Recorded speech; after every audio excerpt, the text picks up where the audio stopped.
Welcome to Everyman Prepping. Hope you're having a great day. In this video, we're going to talk about a prediction for food shortages in 2023, mostly from an article, and it's from a dairy farmer in Tennessee, and what they see is going forward into 2023, and it's not looking good.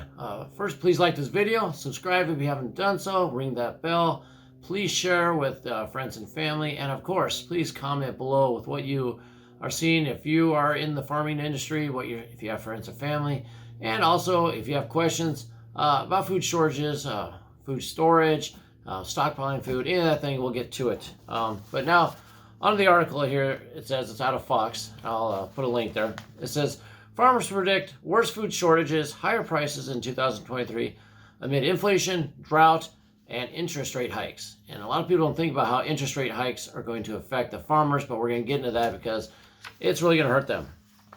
So this says that 2023 could be even worse than 2022, according to a fourth generation dairy farmer. Her name is Stephanie Nash, and she says, quote, "I definitely think we have a food security threat."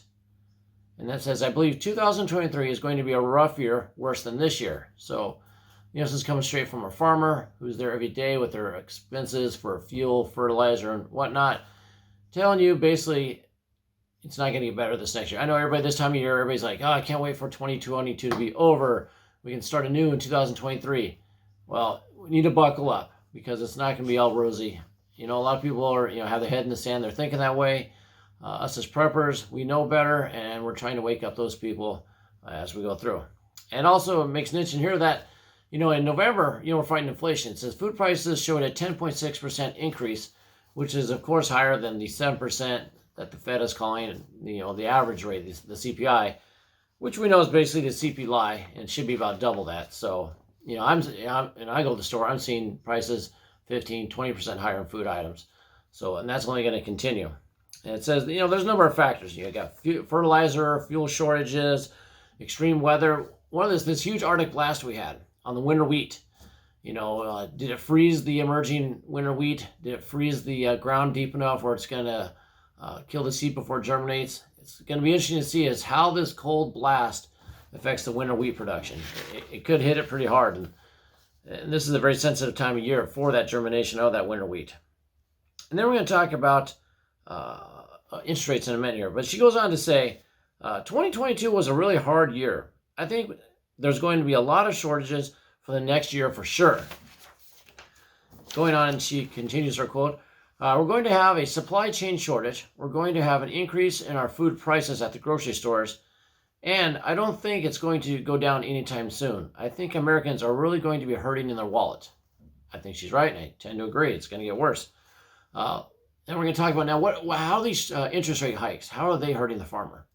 Well, most people probably don't realize is that farmers take out short-term loans at the beginning of every season to get them through the season until harvest. They don't have the funds set aside to start over every year. They're just trying to basically make it through. And so they need capital at the beginning of the season to fund their, initial growth until they're either their seeds, their fuel, their fertilizer, their livestock, whatever they're growing or raising. They need to fund that, then raise it all through the summer. And then at harvest, they sell it, pay back the loan, and hopefully eke out some profit in between. It says here that they're always variable rate loans, so they're not locked in. And as interest rates go up, well, so do their payments, and they can't afford more, and they're going to go under. Some loans are a big deal for farmers, and if they can't get them or they can't pay them back, you're going to have farmers go out of business, which is going to then lead to less food and more food shortages. Let's see. It says here the farming sector's total interest expense, so this is just interest on loans, is going to hit a record of $26.5 billion this year. That was 2022, before there's more rate hikes coming, by the way. That's nearly 32% higher than last year. It says due to higher fertilizer, fuel, and land costs, farmers must decide whether they'll reduce the crops. They're going to shrink them out they grow because they can only get a loan for so much or afford the payments that are so much. And are they going to reduce the amount of cattle and other animals they're going to raise as well? Or are they going to endure as they struggle to repay the larger loans, according to the 24 farmers and bankers interviewed by Reuters? So do they try to struggle and make it through and take the bigger loans and see if they go through bankruptcy or eke it out at the end? Or do they just cut back now? I bet a lot of them are going to cut back now, which is going to increase the food shortages. Then it goes into the drought. Of course, we know in a drought, most of the United States has been in the drought. This says as of Tuesday, so just a few days ago. Remember, it's the rainy season and, the West Coast. It's getting snow in the Midwest. You'd think that the drought would be improving. But as of Tuesday, 53.2% of the lower 48 is in a drought. So we're still in a drought, even though we've had some of the winter rains and snow. That's not going to, help out the situation at all either.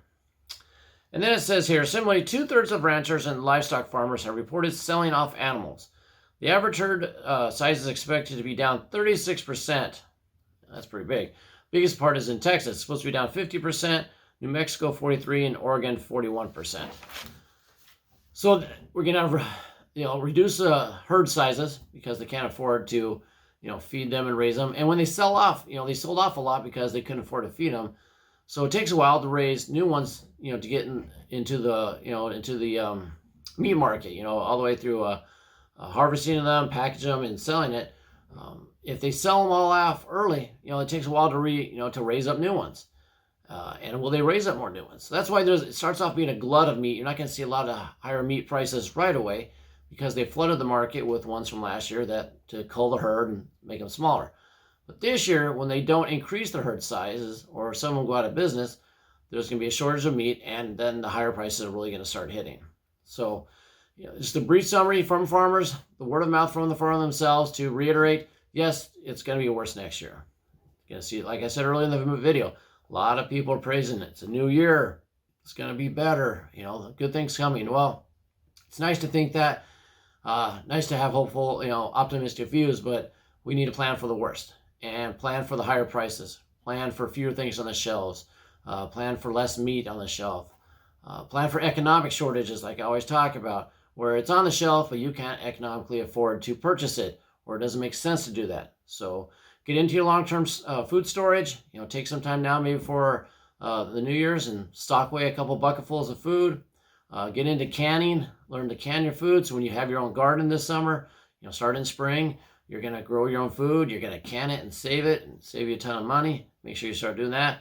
And, work with local farmers. If you have to drive 25, 50 miles to get to them, work with the local farmers, get it directed from them, cut out the middleman. You can work out barter. Sometimes a lot of these farmers will barter for things they need or can't get, or services they can't get. Are you someone that is in tech and you can do some stuff for the farmer's website, help them promote stuff on websites where they can sell locally? You can help design that and trade it off for half a cow or whatever. Time to start thinking outside the box. Time to keep grinding away, stockpiling that food, and, get ready for 2023 and what's coming at us.